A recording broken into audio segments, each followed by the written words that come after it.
Hello everyone, thanks everyone for tuning into Sims Workshop. I hope you're all having a wonderful day. So today we're going to be reviewing Kingdom of Waves by Melissa de la Cruz. Honestly, this was a really good book. I was very mad when I got to the end because it leaves off on a very huge cliffhanger. Look, I think I purposely clocked in late. I got to work like 3 hours early as usual. And I purposely clocked in late because I'm like, I only have 20 pages. Like, I wasn't that late. I was like 5-10 minutes late. I'm like, no, I need to finish this book. You don't understand. And my boss and coworker's like, okay, all right. I mean, I usually never clock out on time, and I'm usually there an extra half hour to an hour, or in some cases, 2.5 hours. Because I love my job. So they were like, okay, you want to clock in like 5-10 minutes late? That's on you. That's how hooked I was. That is how hooked I was into the book. I'm just like reading it like, oh my god. I could not put it down once I got to the end. I will say, it was a struggle for me to like get into initially. I did struggle a little bit, but I think it was more of like reader's fatigue. I read so much, so I think it was more so reader's fatigue than anything. But once I finally like got into the book, I was sucked in. You know, I like the imagery. The Kingdom of Ophir. Anyone who is Ophir, think about colonialization. You know, their entire history has been rewritten by the invaders, the people who've conquered them. And for characters like Yvonne and Gin for short, they don't really know a lot of their history. What they do know is that their kingdom sunk, kind of like Atlantis, and they think that maybe they can make their kingdom rise again. They think physically make their kingdom rise, and it's more of a symbolic imagery. Actually, their people have been subjugated, you know, colonialism, and that's really the strongest imagery in this book. Colonialism. They have been invaded and conquered and their history rewritten, and there is a prophecy that their kingdom will rise again, but everyone has it in their head like, oh, and maybe, I mean, it's a fantasy, so maybe physically their kingdom will rise up again, you know, instead of being sunken down like Atlantis, because that's what happened to it.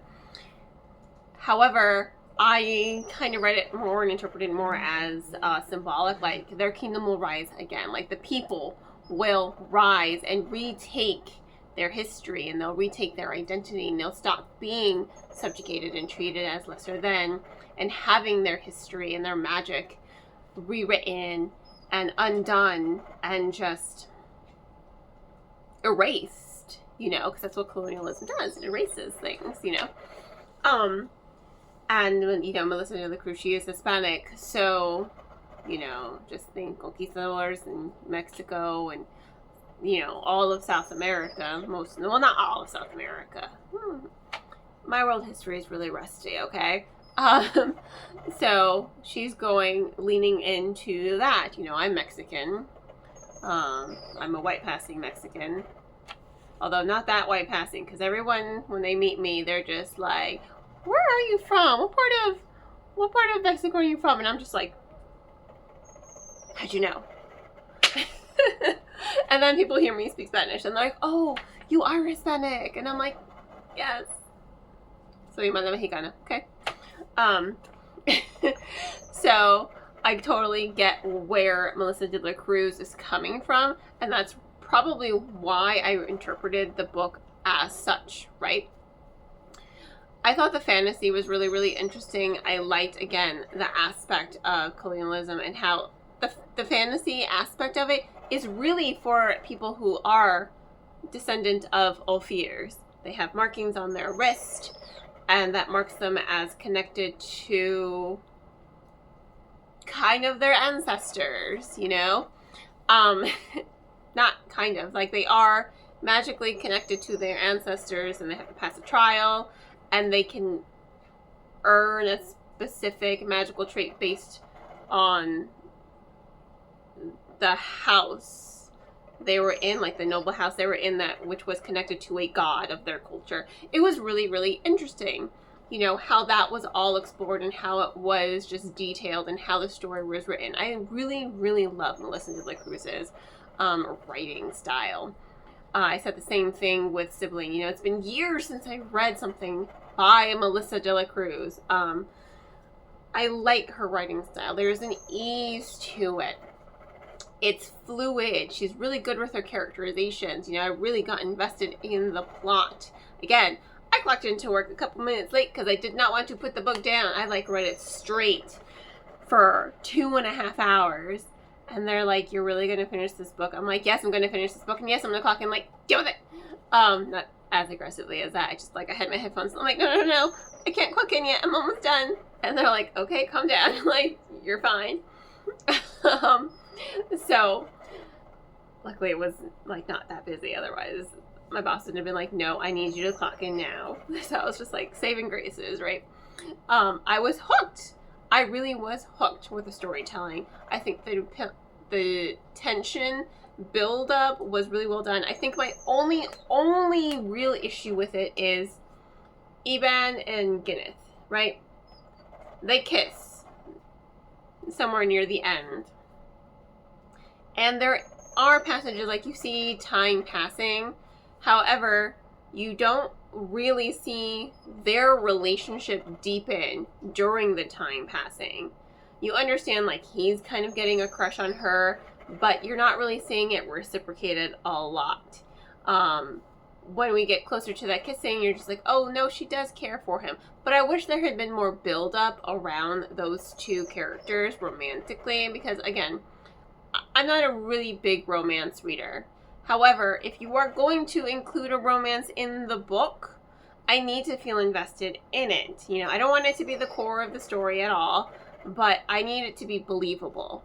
I need something more substantial to be there, you know, than just Eben's yearning and how he gets jealous when she hangs out with the other guy and her past with, you know, the prince, so to speak.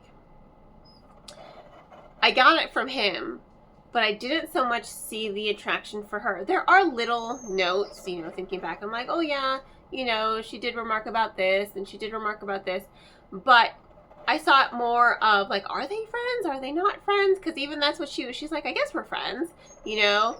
From her point of view, it read more as platonic, right? It didn't feel romantic, not until the end where the stakes were high and the tension was rising, you know. That's when you really got to see her feelings for him come alive. And I guess I can kind of understand that because she was struggling herself, like her past, and being able to trust people and forming, like, they're both thieves, so they have a hard time trusting people. So I can understand it. However, I wanted a little bit more from her than just everything packed in the high tension moments in the near the end. Like, we got it from his character. I would have liked to see it more from her character, read more romantic rather than platonic. But overall, you know, I really was just hooked into this book. I was sucked in. I couldn't put it down. The tension was amazing. Let me just say, the tension was amazing. The plot twist at the end, I didn't see coming, but I did. Like, I knew something was off with that character. I just didn't know what was off with that character. And when I found out what was off with that character, I was like, oh, crap. Did not see that coming. Not at all. Like, I did and I didn't. From one character, not the other character. It's hard to explain that part. So it was a really, really good plot twist near the end. It was foreshadowed that there was something going to happen, but Melissa de la Cruz didn't just, like, spoil the book. You know, she still had a surprise there. And that's, again, why I like her storytelling, because she does include surprises with her tension. So, honestly, super enjoyed this book. I need book 2 in my hands, like, now.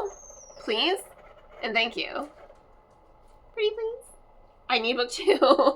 It was so good. I really, really liked it. So, in any case, thank you all for tuning in. Please don't forget to like, subscribe, and share with all your book loving friends. I hope you all have a wonderful rest of your day, and as always, happy reading.